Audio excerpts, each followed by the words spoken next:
My presentation is an observation from a point of view of Cuba. And I'm going to read. Mr. Moderator, ladies and gentlemen, it is worth noting that we are living in a very fast world where change has now become uppermost in our minds. Even though most of us detest change in all forms, others love change, look forward to change, whilst others avoid change.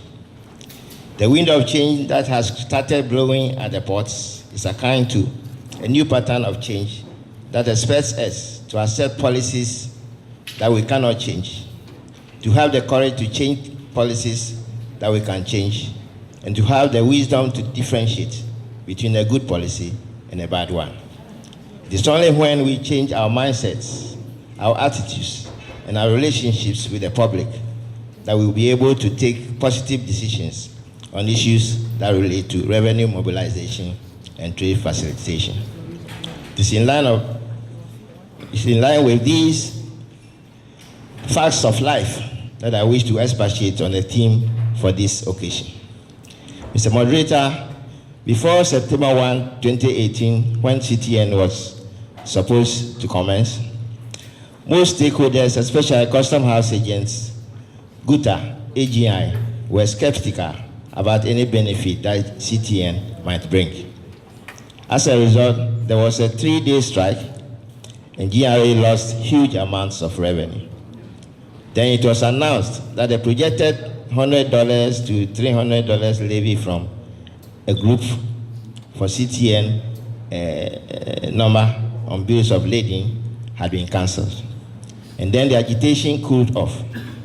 GRA then covered CTN and assured that CTN will fill loopholes in the clearing process and that there will be equity and certainty in the valuation of goods. Then almost all the stakeholders came to realize that the cargo tracking notes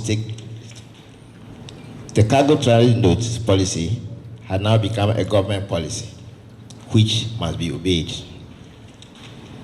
What are some of the benefits that CTN is supposed to bring to the stakeholders? First of all, it will reduce incidents of over-invoicing and under-invoicing. It will facilitate trade because there will be no delays, and so importation and exportation will be easier, cheaper, and faster. Credible invoices will be submitted by CTN, and it's assumed that customs will not uplift any invoices that will be attached to bills of lading. Corruption and fraudulent practices will therefore be minimized. It will encourage voluntary compliance. It will help government to get exact statistics on goods that are imported into the country. It will deter importers from bringing in dangerous narcotic drugs and prevent unnecessary arrests and embarrassments of agents. The following stakeholders will also take advantage of the CTN to perform their duties: Customs, GPA, Ministry of Trade, Ministry of Interior, and Narcotic Board, etc. Mr. Moderator, it is an indisputable fact that most importers or traders do not want to pay high duties. That is why some are bent on negotiating with officers to bend the rules. It is therefore the ultimate responsibility of customs to ensure that CTN becomes a reliable and efficient trade system for revenue mobilization. If they don't do that, then all the efforts of bringing in CTN will be a sham.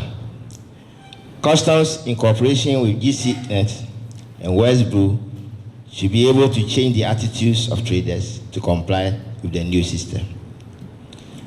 Now on single window system. Mr. Moderator, I'm glad to point out that the automation of the payment system and other related systems have and will continue to contribute a lot to facilitate trade and mobilization of revenue. For instance, payment of demurrage and exorbitant rents are now avoided as a result of introduction of the pre-arrival assessment report, PASS, and the CCVR documentation. Importers and agents are now happy because CCVR is produced within 2 days, and the clearance of goods in most cases is executed within 24 hours. That is, all things being equal. The connectivity with other stakeholders like shipping line, GAFOA, Ghana Standards Authority, the banks, FDA, and a host of other stakeholders has made business easier for custom house agents, the importers, the exporters, and transitors. All bottlenecks will now be cleared when CTN comes into operation. Conclusion. All in all, the CTN issue, together with the paperless system, has come to wipe out wastes and blocked all loopholes in the clearance procedures.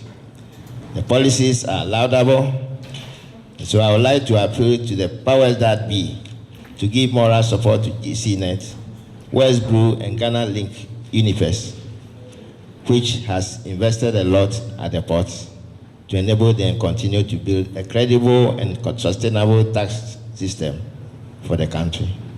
They should be made to coexist and work harmoniously and make Ghana the best place to do business. Thank you.